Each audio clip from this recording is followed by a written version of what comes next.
Good morning to all of you. Welcome to the program agenda. Thank you for watching us via Cignal TV channels 8 and 250, as well as on facebook.com/OneNewsPH and on YouTube, OneNewsPH. And if you download the Cignal Play app, you can watch us on the go. Maraming salamat. Thank you to PLDT for their home fiber optic internet services, which keeps us on air regularly without fault. Okay, today is November 25, 2021. It's a Thursday. Ang bilis po ng panahon. Okay, lalo na pag marami tayong ginagawa. Thank you once again. And today we are going to medyo, sabi nga nila, off tangent. While everyone is talking about politics, everyone is talking about scams, etc., I wrote an article in the Philippine Star, and I entitled it BRP Kalawang, referring to the BRP Sierra Madre, which the Philippine government in past administrations saw fit to beach, or ika nga, binahura yung kanilang kinakalawang na sasakyang pangdigmaan, barkong pangdigmaan, at ginamit na, ang tawag nila doon, ginamit na marker, okay, for the territory of the Philippines. Now, we have lined up a couple of guests today to talk about those things, because many people don't seem to put importance to how our image, what certain things represent, and also how we do things. And in particular, yung pong paglalagay ng BRP Sierra Madre, beaching the BRP Sierra Madre in the Yungin Shoal, I was just suggesting that perhaps we should, instead of putting a BRP Kalawang, we should build a maritime research facility, marine research observation deck, maybe a shelter, a common service area for our allies who pass the area and who need facilities like, you know, Australia, Japan, etc., na tumutulong to ascertain our sovereignty in that place of the world. Now, today we will have two guests one will talk about the the politics and diplomacy of territory and the BRP Sierra Madre as a lot marker to the realtors. And we will also speak to someone who I hope will be able to explain to us the complications, or how feasible is it na magtayo ng isang pasilidad, to put up such a facility there in the Ayungin Shoal. Of course, kung kayo po yung mga environmentalist, baka you might start saying, Beltran, Sito, Kuya Sito, what are you talking about? Alam nyo po, medyo ika nga, sometimes we have to be forward-thinking and not just, put a piece of hindi naman piece, no, a huge piece of iron or a former vessel, and then put people in it. Parang napaka-inhumane din. Kahit na sundalo o navy sila, inhumane din na nilagay mo sila sa dambuhalang kahadyerong kalawang just to be able to say, this is our property. Okay. Anyway, before we get carried away, let's start with a daily starter. And a friend of mine posted this. They are observing Thanksgiving in the United States. Happy Thanksgiving to our expat American friends. And the daily starter goes, the happiest people don't have the best of everything. They just make the best of everything they have. Okay, ulitin ko. The happiest people don't have the best of everything. They don't have the best cars, the best houses. They don't necessarily have the best clothes or brand clothes, etc. They just make the best of everything they have. Kung ano meron, yun ang kanilang nilulubos, ha? At pinag-aabalahan. Hindi na yung pagnanasa. And why do I share this? Because, today is Thanksgiving in the United States. And I think it is a good time for all of us to look at what we have.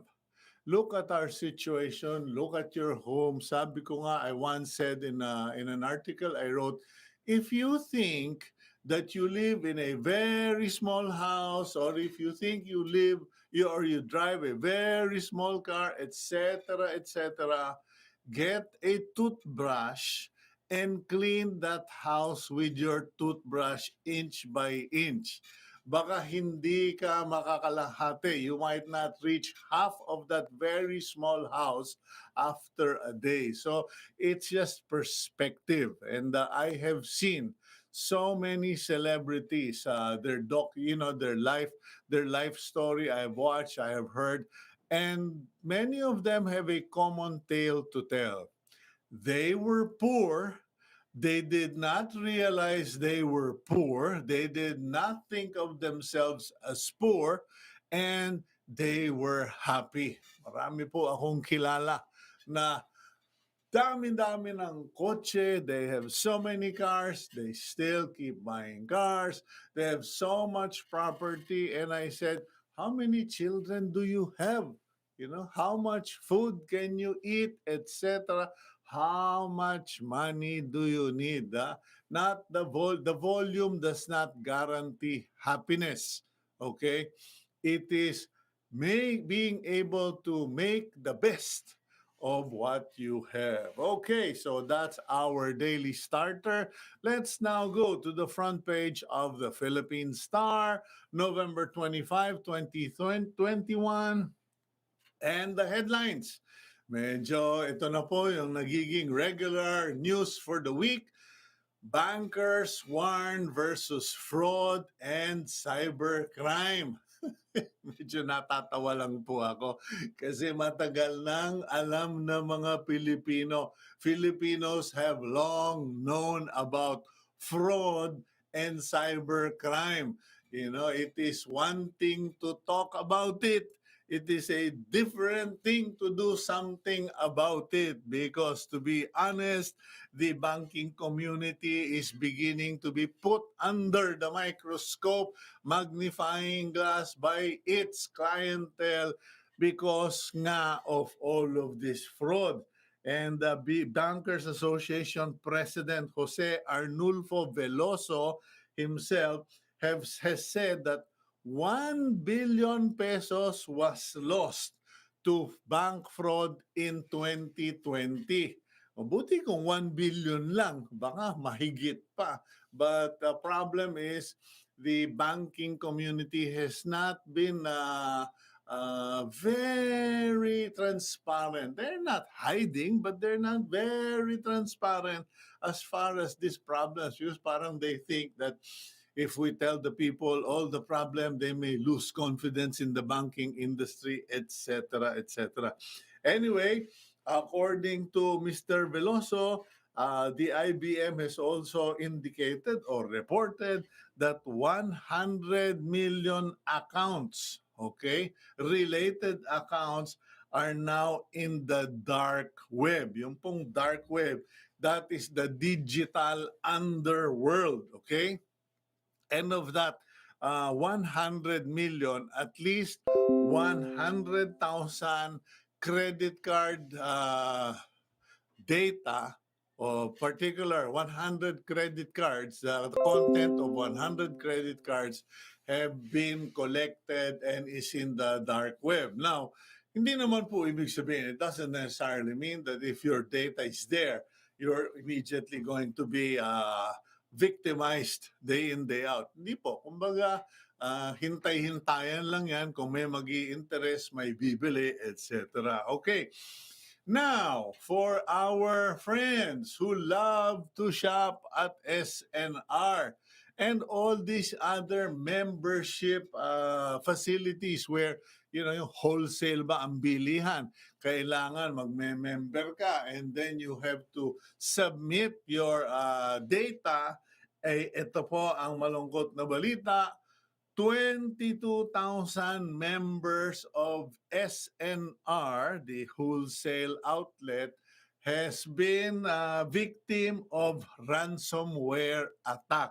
But do not panic. The only thing that was affected were the list of names, birthdays, and contact details, mostly cellphone, okay? Kasi hindi naman pinag-iinteresan pa yung mga address nyo. However, it tells us that this is something that should really be studied by the National Privacy Commission, by the DICT, and interestingly, the DICT has not been heard from in all of this. But in any case, there is also the issue kasi sabi raw ng SNR, hindi naapektuhan. Your credit card information was not affected because that is encrypted.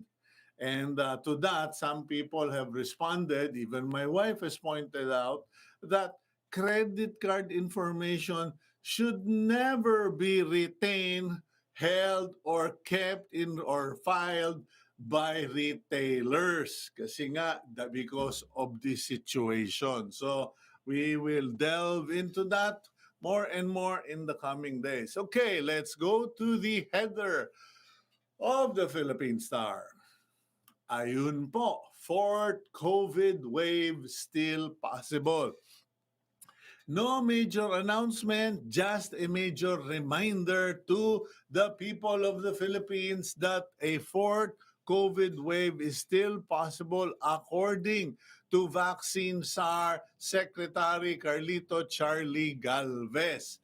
And this is important to pay attention to, ladies and gentlemen, because now if you watch the BBC, Al Jazeera, CNN, CNA, etc., you will realize that they are now having problems again in Europe. Why? Because they made the mistake of having COVID holidays where people started going out a lot and not wearing masks, etc. And now they are on their fifth wave, okay? And they are worried that Christmas will not be days of holidays. It will be sad days because there is a forecast that more people are going to be very sick or die and their ICUs are going to be filled up again. Okay, now that photo that you see there, yan po yung pinangangambahan ng marami. Okay, a family enjoying the night out at Roses Circle in Quezon City. And ayun po, there's the problem. Mama is wearing a face mask. Perhaps that's ate wearing a face mask. But the children are not wearing face masks and they are outdoors. Now, we are hoping that parents and guardians are responsible enough to keep the kids away from others, but that is a concern. And kumari lang because the MMDA, the Metro Manila Council, is considering restricting outdoor activities for children 12 years or below. Wag na po ninyong i-consider, desisyonan nyo na, stop trying to be politically correct. where lives are at risk. Now, the good news, COVID-19 tally of Philippine cases as of yesterday, November 24, active new cases 890. Sad, the number of deaths still triple digit, 200, and we are fast approaching the 48,000 mark kasi we are now nearly 47,700 dead Filipinos. Baka by the weekend or Sunday, 48,000 plus na po yan. So, I'm not trying to be a negatron. Please, I am just trying to emphasize and nag everyone to realize COVID kills, and it has killed, as of yesterday, 47,682. Okay. Let's go to the next piece of news. The Supreme Court has decided on a petition of one attorney Romero Esmero that his petition to get President Duterte to act more, to respond more actively in defending the West Philippine Sea as lacking in merit. And the point of the Supreme Court is, first of all, there is a separation of powers. The Supreme Court cannot make pakialam, cannot interfere or dictate on the powers and duties of the executive. Number two, the president has immunity from suit. So regardless of what complaint, he is immune, cannot be sued, cannot be brought to court until after his presidency. And as far as all of the points raised by Attorney Esmero, the decision or action in defending the West Philippine Sea is all covered by the Constitution and nothing new. So, kumbaga, no, nothing new, no merit, case dismissed. Okay, let's go back to the front page of the Philippine Star.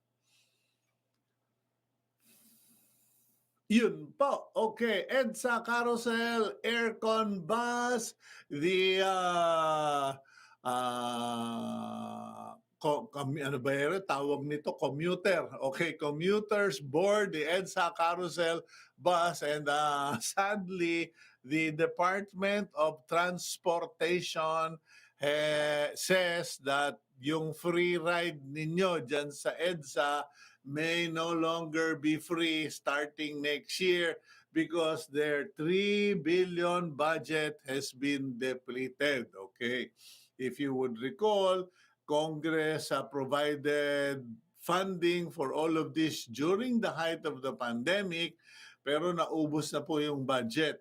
Now, the thing was, the issue even then was to provide transportation. Hindi naman sinabing ipalibre. It was the government's decision to give free bus rides along the carousel. And EDSA carousel, the question is why? Huh? Kasi meron nag-ambisyon sanang tumakbo, hindi natin alam. However, okay, that's the bad news. Okay, the good news is there is a special lane, but that special lane is no longer going to be free. Let's move back to the front page. And over 70 million Pinoy still unvaccinated. This is the bad news.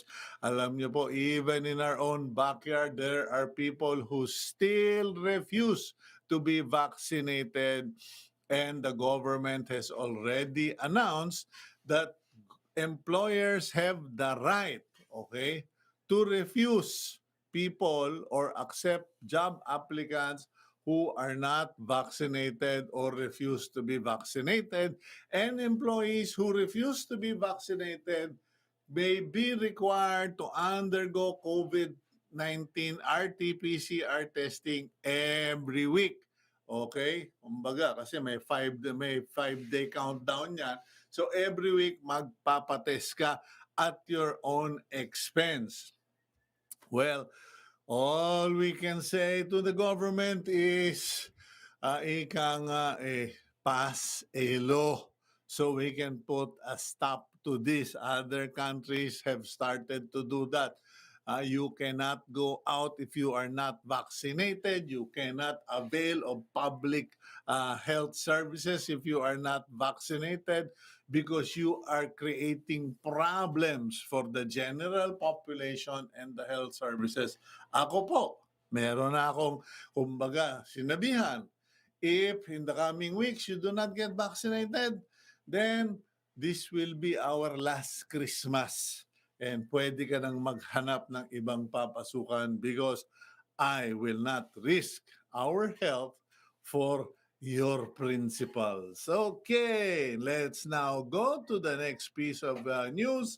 Formally XX, according to Senator Risa Ontivero, formally executives, those brother and sister duo, okay, spent nearly 2 million pesos, okay, to charter that Learjet 60 to fly them from Davao International Airport to Kuala Lumpur, if I am not mistaken. I don't know, was it Kuala Lumpur? Somewhere in Malaysia, if I'm not. Yeah, Kuala Lumpur. According to the news here, siblings Mohit and Twinkle Dargani were about to take off on the $37,000 charter flight para makaalis ng Pilipinas. Now, the cost is, that's just standard cost. Politicians spend that on a regular basis, flying from Davao to wherever or flying from Manila to wherever. The bigger question, which I believe I picked up yesterday, was paano sila na-clear ng immigration sa Davao International Airport. We will have to find out from our friends from the Bureau of Immigration because mukhang papatawag ng Senate yung tiga-BI at tatanungin, di ba nyo alam na merong watch order, may nasa watch list sila, etc. I don't know. We will find out how true that is. Okay, now, going further down in the front page,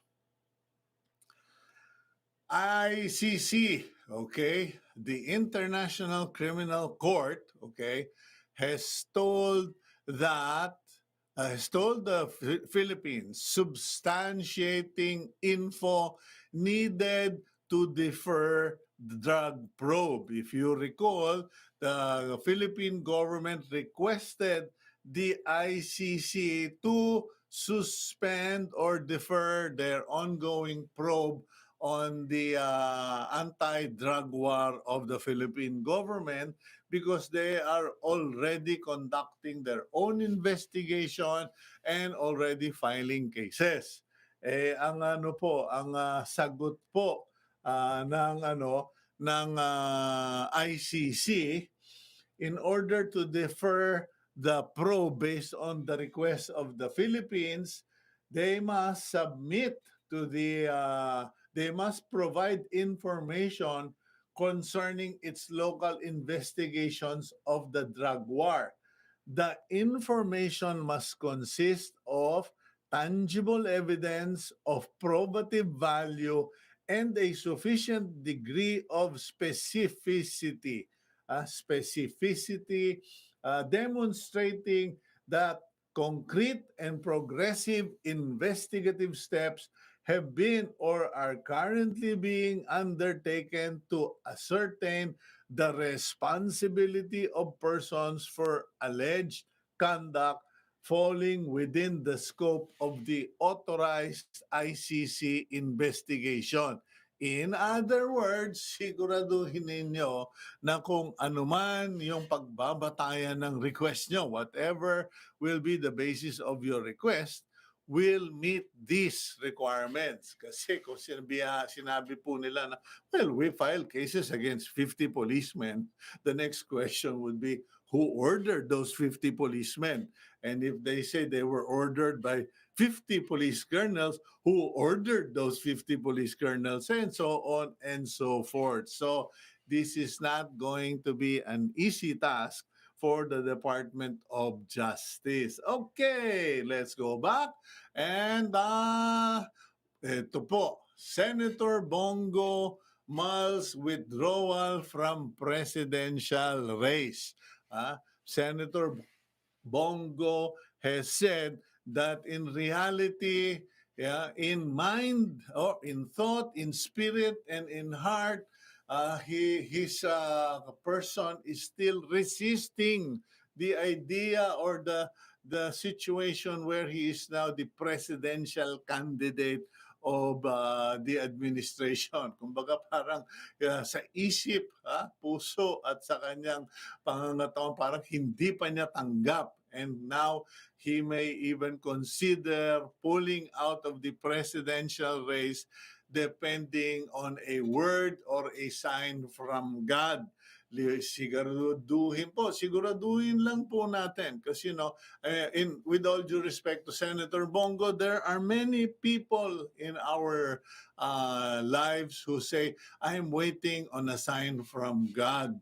Baka mamaya biglang isa kayo dun sa mga hindi naman kayo makadiyos. Pagkatapos sasabihin nyo, maghihintay na lang ako ng sign kay God, sagutin kayo ni Jesus na, get thee away from me for I know you not. Hindi ba? Patay tayo dyan. Hindi po yan kay Senator Bongo, no?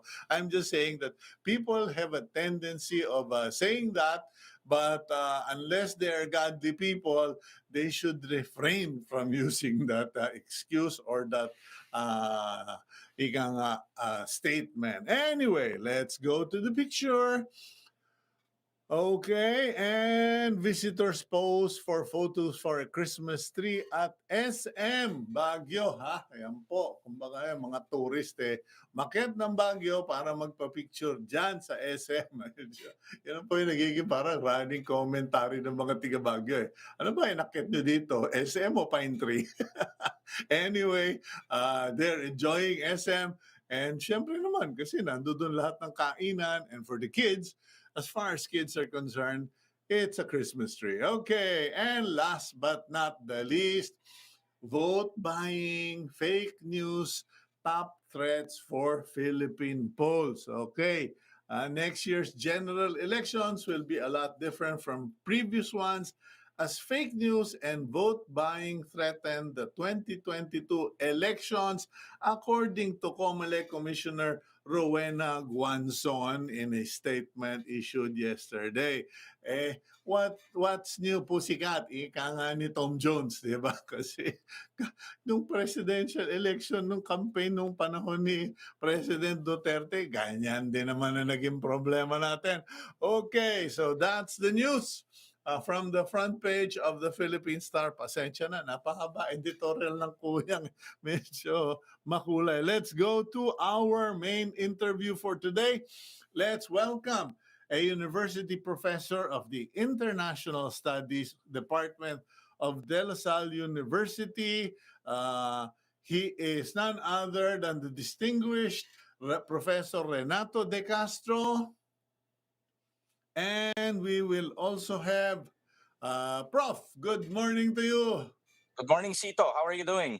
Ito, nagtatrabaho pa rin, thank God. And Okay. you will be joined by Lieutenant Chuck De La Cruz, Chief of Staff to the Superintendent, Philippine Merchant Marine Academy. Lieutenant De La Cruz, welcome. Good morning, sir. Hi, sir. Good morning. Prof, good morning po. Magandang umaga sa atin. Okay, gentlemen, nagpasakali na ako when I intro today's topic. Sinabi ko, it's a wild idea, but it's regarding the Ayungin Shoal, Professor De Castro. Kasi we beached the BRP Sierra Madre. Sabi nila, imbis na palubugin natin yan, ibahura na lang natin doon, tapos lagyan natin ng tao, let's man it, and it can be our garrison in the area to establish the sovereignty of the Philippines. Now, Mhm. uh, when this thing was revisited again the other day because of the Chinese Coast Guard attacking the naval supply ship, sabi ko, why don't we just put up a marine observation deck there? Pwedeng sigurong parang service area for international service area, etc. What's your thoughts about this, Professor De Castro? Okay yan. Kaya lang this will entail time and a lot of resources. And of course, more importantly, political will. Mm-hmm. You will have to remove that ship, which is still, despite na dilapidated na yan, rusted, it's still a commissioned vessel of the Philippine Navy. It has not been decommissioned. Okay, that's new. I didn't realize that. Yes, it's not been decommissioned. It's still in the active. And the reason, of course, is the Mutual Defense Treaty.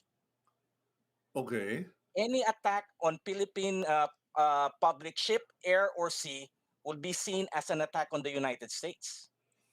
So that's Okay, the reason why it's still there. so, no, but more importantly, that's why they place kahit na BRP Kalawang yan, hindi tumatakbo kahit na gula-gulanit na yan, it has not been decommissioned because if any attack, kahit na sumpitin lang yan ng China, Yeah, it is it will be- already an attack on the Philippines. We can invoke the Mutual Defense Treaty if those Marines are attacked on Mhm. board the BRP Sierra Madre. That could trigger the Mutual Defense Treaty. Ayun. Okay, but how does that affect that mad idea of mine to put up a marine observation or research facility on top of Ayungin Shoal? Then we will have to remove the ship. Then you'll have to put the Marines. Mm-hmm. Although, nagkaroon ng modification sa Mutual Defense Treaty. Just this year, no, sinabi ni Anthony Blinken, Armed Forces of the Philippines. So hindi lang public vessels, even personnel of the Armed Forces of the Philippines, if they're attacked, harassed by the Chinese, we can invoke the Mutual Defense Treaty. Okay, now tanungin ko lang si Lieutenant Chuck, Lieutenant De La Cruz, what are your thoughts of my crazy idea? Kasi balita ko, ano ka raw marine expert ka raw regarding facilities like this. Yes, sir. That idea of putting up a marine facility has already been done in other countries as well as the Philippines. Marami na po tayo dyan sa West Philippine Sea ng mga observation posts, fisheries monitoring sites, and all of those things.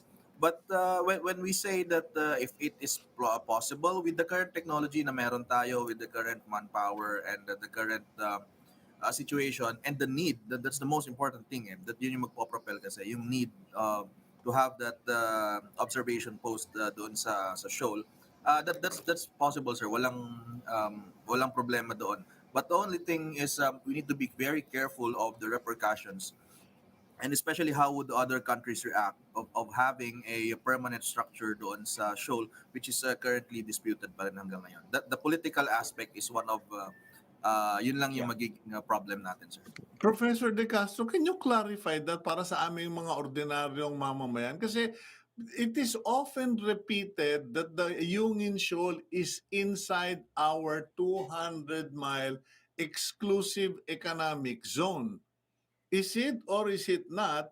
And why would it be a diplomatic issue? Kasi nilagyan nga natin ng BRP Sierra Madre, wala namang pumalag. Tignan natin yung context niyan. Although I was in the United States during that time, this was in reaction to the Chinese takeover of Mischief Reef in 1995. So there was a concern then that the Chinese will take control of Ayungin Shoal. So a reaction of the Department of National Defense at that time, during the time of Secretary Orly Mercado, was we have to react, and we simply don't have the time to construct a facility. And of course, we are also very conscious of how the Chinese would react. So Okay. the what I would call the contingent measure that was undertaken was to beach that Second World War landing ship tank, Mm-hmm. the BRP Sierra Madre. Okay, but the So we were able question, to take control of. Yes. yeah, but my question is it within the 200-mile EEC? And if such, do we, tama ba? Kasi sinasabi nila exclusive economic zone. Naalala ko nung 1990s, hindi pa prominent masyado yung UNCLOS. Okay. So mga ano lang yan, we became conscious of UNCLOS and yung 200-mile exclusive economic zone around the 2009, when Mm-hmm. countries would have to submit yung ano nila, yung delimitation, no, yung baseline law. Kaya Yeah. naglabas tayo. Pero during that time, the primary concern was a tit for tat for Chinese takeover of Mischief Reef. Okay. So during that time, walang konsepto ng 200 mile, ano, we are reacting to Chinese creeping occupation Okay. of the south Tanungin of ko those si islands. Lieutenant De La Cruz, kasi kami ni Professor, we are by your label land lovers. You're a, you're a sea guy or guy with sea legs. Ano ba talaga ang classification ng Ayungin Shoal na yan? Atin ba yan by international law? Is that in EEC, etc.? Or talagang pinag-aawayan pa rin yan? The Ayungin Shoal, sir, actually is already outside of the territorial waters of the Philippines. But then the 1982 UNCLOS Convention kasi, by which the Philippines is a signatory, it is within the exclusive economic zone. Ang pagkakaiba lang din kasi, ang sabi, pagka-exclusive economic zone siya, hindi mo siya technically pagmamay-ari, but you have all the right to have to process or to harvest or to take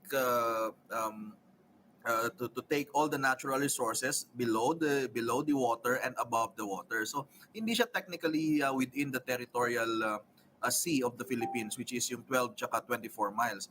But then again kasi ang exclusive economic zone, based din doon sa definition sa UNCLOS, it says na yes, it's within your exclusive economic zone, but you have to file your claims. Kaya ginawa natin yun nung 2000, Nine, if I'm not mistaken, 2009. 2009, yung Yung baseline act, baseline law.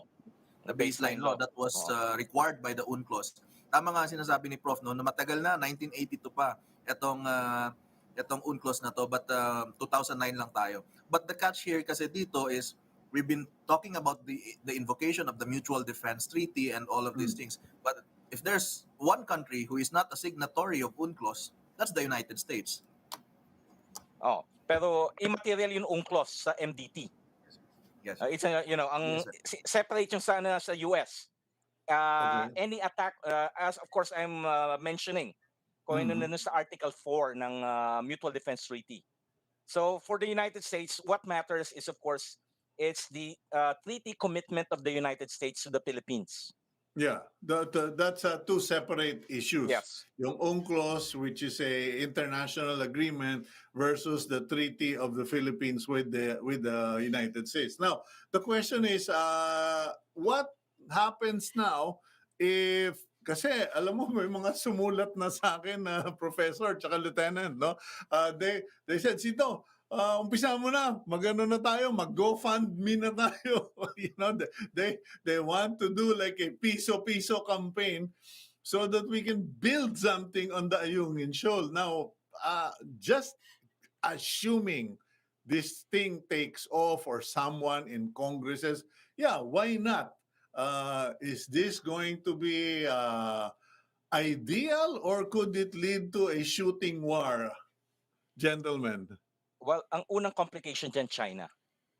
In fact, kaya palagay ko hinarang nila yan recently is because they have heard reports that there are construction materials on board those supply ships. This is based on the Chinese statements, no? According to the Chinese, they have no problem if we bring in food and water and basically supplies to sustain those marines. But I think they heard or they had an inkling that we're planning to do some constructions. So they Mhm. send us a message, you know, no construction in a unit. So that's the complication there, how the Chinese would react. Of course, Yeah, another but another yeah. complicating factor here is, of course, the U.S.-China strategic competition. Mhm. So if we will push that, we will also have to take into account on how the United States would basically provide a certain assurance. Kasi Sito, naalala ko to, hindi to unang nangyari. This happened, I think the first time it happened was in 2014 during the time of the Aquino administration. And I could still remember, instead of talking to China, we were talking to the United States Mhm. regarding the resupply. Okay. And the United States, even at that time, and this was 2014, I could still remember, you have even the US PACOM commander who Okay. was very Now, much aware of what was happening then. yeah, but let me ask Lieutenant De La Cruz. Now, Lieutenant, what are your views on this? Kasi malinaw naman yung sinabi ni Professor na kung supply, supply. Pero pag may construction material na kayo, away na yan. What are your thoughts on this? Meron kasing gray area dito, sir. Tulad ng ito yung gray area kasi na tinetake advantage ng China. Kung makikita nyo kasi wala namang Chinese Coast Guard or Chinese Navy na pumupunta very very close sa ating mga territorial waters, but they're using militias, they're using civilian fishing vessels. Tulad sa isang explainer na ginawa yata ni Professor Batumbakal, they changed traced the vessels, the fishing vessels allegedly, at saka mga research stations allegedly, private funded companies, research companies na nagkakandak ng research dito. Same din siguro sa Philippines, no? If we put up research stations, civilian use, yung tinatawag nila na the white ship versus the gray ship na tinatawag, Yeah. labas siya sa technicality ng rules of engagement, hindi siya considered talaga na as an act of aggression. But then yung political aspect naman kasi nito, ito yung problema, because how would China react kung makikita nila na meron tayong research station? But we have research stations in it's not na wala tayong nagagawa. We have research stations in other shoals and islands doon sa Pag-asa. And yun naman ay napapadalhan natin ng ng mga supplies natin, nagko-construct tayo doon. In fact, I think the UP team has been refabricating the research station sa Pag-asa. But ito lang kasi very significant itong area natin doon sa Ayungin Shoal, because technically meron tayong gray ship doon. It's tama si Prof, sabi niya it's not decommissioned yet. So as far as the Philippine Navy is concerned, it is an active ship with an active crew and officers aboard doon sa barko na yan. Okay, we put an active boat with active crew. What if we put up a marine station, Philippine Marine or Naval Station there? Kasi what I get here from you, Professor, is that if it is military in nature, China will have second thoughts because America will step in. So what if instead of white ships or a civilian maritime facility, we actually push for a naval station to be put there? Ano ang diplomatic Okay yan, ang ano repercussion? dyan is political will. Political will on the part of possibly the next administration. Mhm. Is the next administration, just in case we elect somebody who would have a clear eye view of the situation. What I mean is, he knows for a fact that you cannot appease China. But at the same time, of course, we cannot trigger a head-on conflict with China. So this will entail a very complicated diplomatic strategy. So if Yeah, you have that because kind of a president yeah, who has the because my political will, oh who would, of course, take the risk, yeah, but nothing is impossible. yeah, but my concern is this, and Lieutenant, you can chime in, if you want to.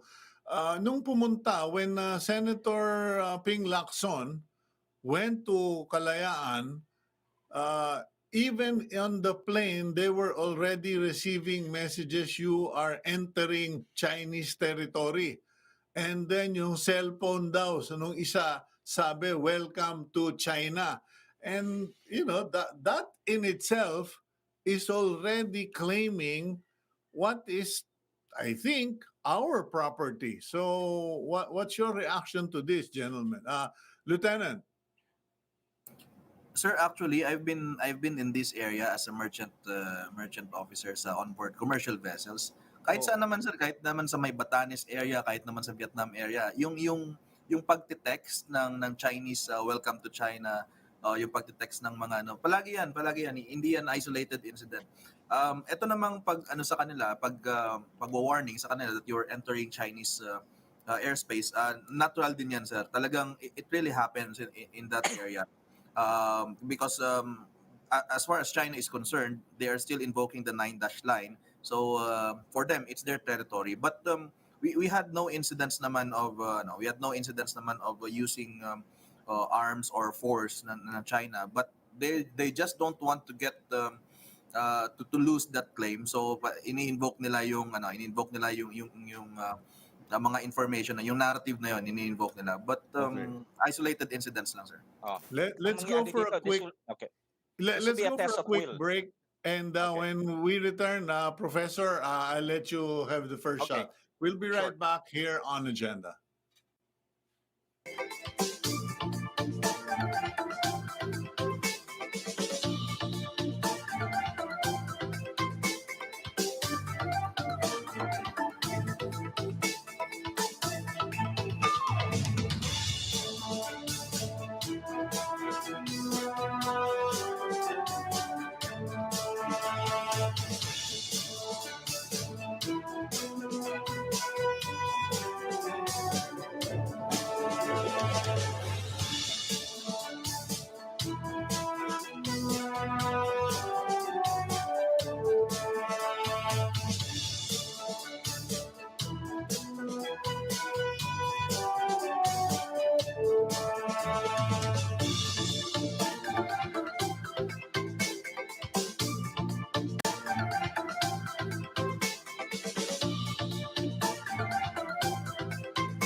Okay, welcome back to the program. I'm your host, Cito Beltran, and joining us today are two very interesting resource persons. First, Professor Renato De Castro, International Studies at the De La Salle University, and Lieutenant Chuck De La Cruz, Chief of Staff to the Superintendent, Philippine Merchant Marine Academy. Okay, Prof. De Castro, your turn. It's a test of will. Tama sinasabi ni Captain na talagang ina-assert ng China. So on our part, we also have to assert. No, ang ginagapin ng China, of course, yung 9-dash line, we have to use the arbitral ruling.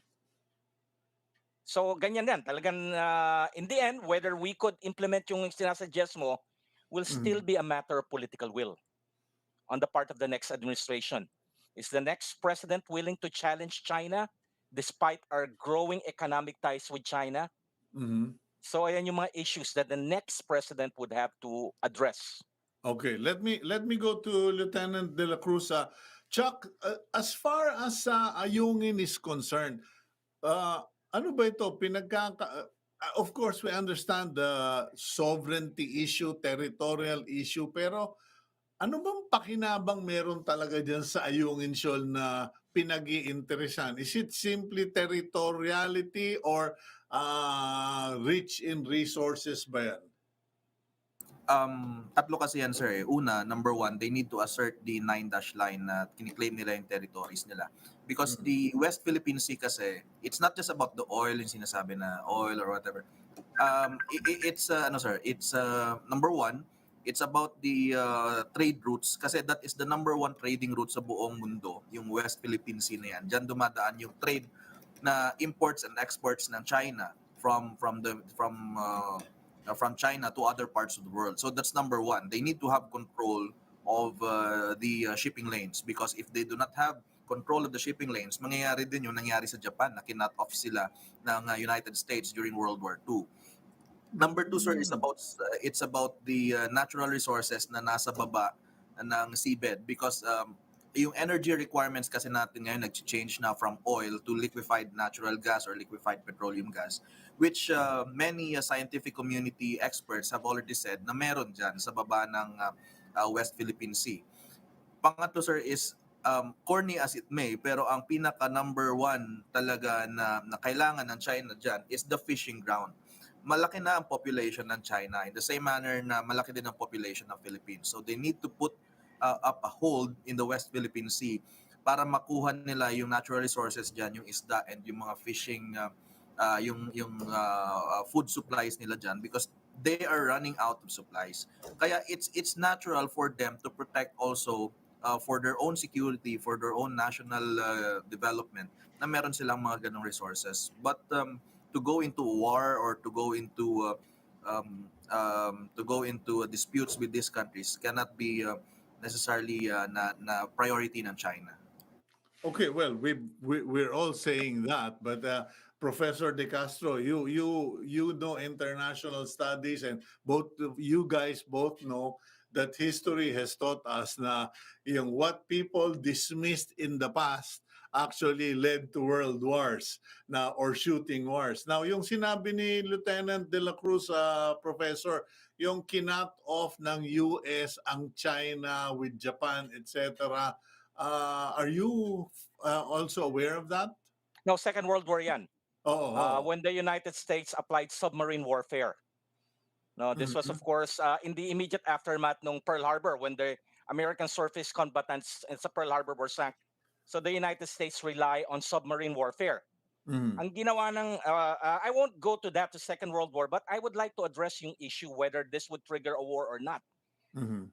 In March 2010, at the time that the Chinese were already planning to effect yung ano nila sa South China Sea, they warned the United States of three core interests. They told the Americans, stay out from these three core interests. They mentioned number one, Taiwan, number two, Tibet, and number three, they mentioned the South China Sea. So ano ba yung konsepto ng core interest? Inaano ng China, these are my vital interests. If you intervene in this interest, this could trigger a conflict between the United States and China. Mm. So this is how important the South China Sea is to the Chinese. It's one of their core interests, as they mentioned, and they have not retracted Yeah, from their notion of the core interests. yeah, because that's what Lieutenant De La Cruz or Chuck has pointed out. It is the shipping lane. Ayaw mangyari, Hindi ayaw lang yung mangyari shipping ng lane. China. Hindi lang yung, ito yung sinasabi sa akin ng mga Japanese. Mhm. No, ang issue rin dyan, strategic. They want to control the South China Sea because they want to make the South China Sea as a base for their ballistic missile nuclear submarines. So Mhm. dyan nila i-station yan kasi medyo relatively the South China Sea is deep, it's relatively wide, so they could deploy their ballistic missile submarine, and of course they could deploy the ballistic missile submarine from the South China Sea to the West Pacific as far as Hawaii. Mhm. At dyan din pumapasok yung strategic importance ng Philippines. Because sa Philippine Archipelago, nandiyan yung tinatawag mong sea lanes of communication, SLOCs as they call it. Bashi Channel, tsaka San Bernardino Straits. Mhm. Diyan nila Yeah. pwedeng padaanin yung mga nuclear, iba to sa nuclear attack submarine na acquire ng Australia. Mhm. These are second strike capability subs that the Chinese could deploy sa as far as Hawaii so they could target the west coast of the United States. So dito na Okay. pumapasok yung strategic dimension.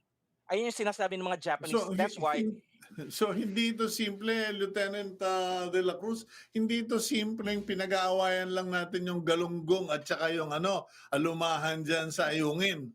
Ito pala, ano ba ang tingin ninyo dyan, Chuck?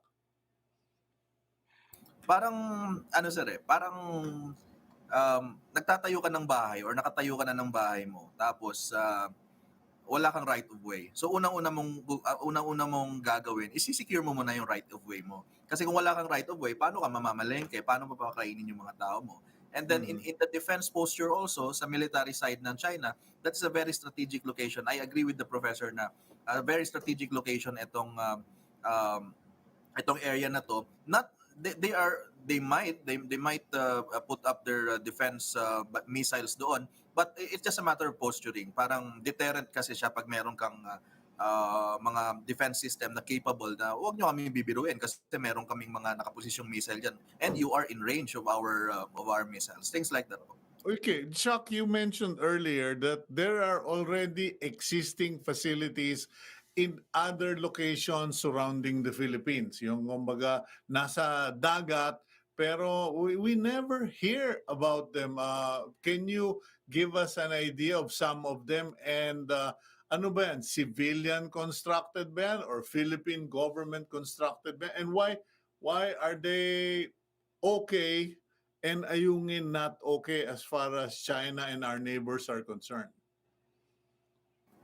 Yes, sir. Hindi lang din kasi na-highlight, but especially during the past decade, marami na tayong sinet up na mga research stations, civilian research stations sa various islands and islets sa West Philippine Sea. These are considered fisheries monitoring station, meron tayong mga weather monitoring station, and meron din tayong nilalagay na scientific research station for underwater research, especially doon sa Kalayaan from the municipality of Kalayaan. In fact, yung efforts ng government naman natin ngayon is on trying to get people live in these islands para stimulate ng economy para ma-assert natin yung claim natin. And these stations are civilian in nature, although from time to time binibisita to ng armed forces natin.